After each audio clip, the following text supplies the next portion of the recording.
Cricket ప్రపంచం ఎంతో ఆసక్తిగా ఎదురుచూస్తున్న తరుణం రానే వచ్చింది. పొట్టి క్రికెట్ సంగ్రామంలో విశ్వ విజేత ఎవరో తేల్చేందుకు గుజరాత్లోని అహ్మదాబాద్ నరేంద్ర మోదీ స్టేడియం ముస్తాబైంది. నేడు జరగబోతున్న టీ20 ప్రపంచ కప్ ఫైనల్ 4లో డిఫెండింగ్ ఛాంపియన్ భారత్ న్యూజిలాండ్ జట్లు అమీతుమీ తేల్చుకోబోతున్నాయి. 2024లో సాధించిన టైటిల్ను నిలబెట్టుకుని మూడోసారి విశ్వ విజేతగా నిలిచేందుకు సూర్యకుమార్ యాదవ్ నేతృత్వంలోని టీమిండియా ఉవ్విళ్లూరుతుండగా, మరోవైపు తమ తొలి టైటిల్ కల సాకారం చేసుకోవాలని కివీస్ పట్టుదలగా ఉంది. టోర్నీ ఆసాంతం ఇరు జట్లు అద్భుత ప్రదర్శన కనబరిచి ఫైనల్కు చేరడంతో ఈ మ్యాచ్ ఆద్యంతం ఉత్కంఠభరితంగా సాగడం ఖాయంగా కనిపిస్తోంది.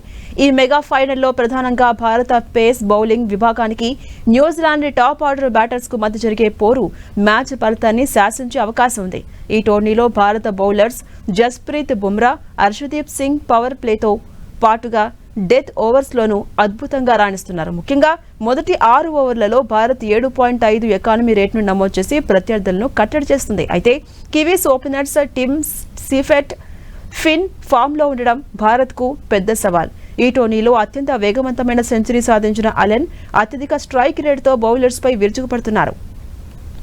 ఇక సీఫెట్ కు భారత్ పై మంచి రికార్డు ఉంది. బ్లాక్ క్యాప్స్ తరపున భారత్ పై అత్యధిక పరుగులు చేసిన రెండో బ్యాటర్గా సీఫెట్ నిలిచారు. వీరిని భారత బౌలర్స్ ఎంత త్వరగా పెవిలియన్ కు పంపిస్తారు అన్న దానిపైనే మ్యాచ్ గమనం ఆధారపడి ఉంటుంది. భారత ఆల్ రౌండర్ హార్దిక్ పాండ్యా ఈ ప్రపంచ కప్లో సంచలన ఫామ్లో ఉన్నారు. ఇప్పటి వరకు 199 పరుగులు చేయడంతో పాటుగా 8 వికెట్లు పడగొట్టి జట్టు విజయాల్లో కీలక పాత్ర పోషించాడు. ఒకే టీ20 ప్రపంచ కప్ ఎడిషన్లో 200 పరుగులు, 10 వికెట్లు తీసిన తొలి భారతీయ ఆటగానిగా రికార్డు సృష్టించేందుకు హార్దిక్ అడుగు దూరంలో ఉన్నారు. ఇక captain Suryakumar Yadav Kiwis bowlers ను సమర్థవంతంగా ఎదుర్కొంటున్నారు. న్యూజిలాండ్పై 58.44 సగటుతో 526 పరుగులు చేసిన స్కై ఫైనల్లోనూ తన బ్యాట్ జలిపించాలని చూస్తున్నారు. వెస్టిండీస్, ఇంగ్లాండ్పై వరుసగా ప్లేయర్ ఆఫ్ ద మ్యాచ్ అవార్డులు గెలుచుకున్నటువంటి సంజు శాంసన్ కూడా సూపర్ ఫామ్ లో ఉండడం భారత్ కు కలిసొచ్చే అంశం. అయితే శాంసన్ ను అడ్డుకునేందుకు కివీస్ బౌలర్ మ్యాట్ హెన్రీ ప్రత్యేక ప్రణాళికలతో సిద్ధమయ్యారు. ఇక గణాంకాలు ప్రస్తుత ఫామ్ భారత్ కు అనుకూలంగా ఉన్నప్పటికీ చరిత్ర మాత్రం కివీస్ వైపే మొగ్గు చూపిస్తోంది. టీ20 ప్రపంచ కప్ చరిత్రలో న్యూజిలాండ్ పై భారత్ ఇప్పటి వరకు ఒక్కసారి కూడా గెలవలేదు. దీనికి తోడు అహ్మదాబాద్ వేదిక జరిగిన గత ఐసీసీ ఈవెంట్లలో టీమిండియాకు చేదు అనుభవాలే ఎదురయ్యాయి.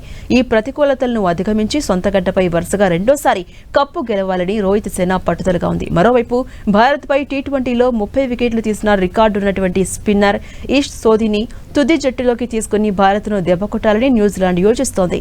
ప్రపంచ కప్ ఫైనల్ కు రిజర్వ్ డే ఉంది. ఇవాళ వర్షం వల్ల మ్యాచ్ ను నిర్వహించలేని పక్షంలో సోమవారం రిజర్వ్ డేగా ఉంది. షెడ్యూల్ రోజు మ్యాచ్ ఎక్కడ ఆగిందో రిజర్వ్ డేలో అక్కడి నుంచే ప్రారంభిస్తారు. ఒకవేళ రిజర్వ్ డేన కూడా వర్షం ఆగకుండా మ్యాచ్ రద్దయితే అప్పుడు ఇరు జట్లను విజేతలుగా ప్రకటిస్తారు. మ్యాచ్ జరిగి టై అయితే సూపర్ ఓవర్లో విజేతను తెలుస్తారు. ఫలితం వచ్చే వరకు సూపర్ ఓవర్లు కొనసాగుతూనే ఉంటాయి.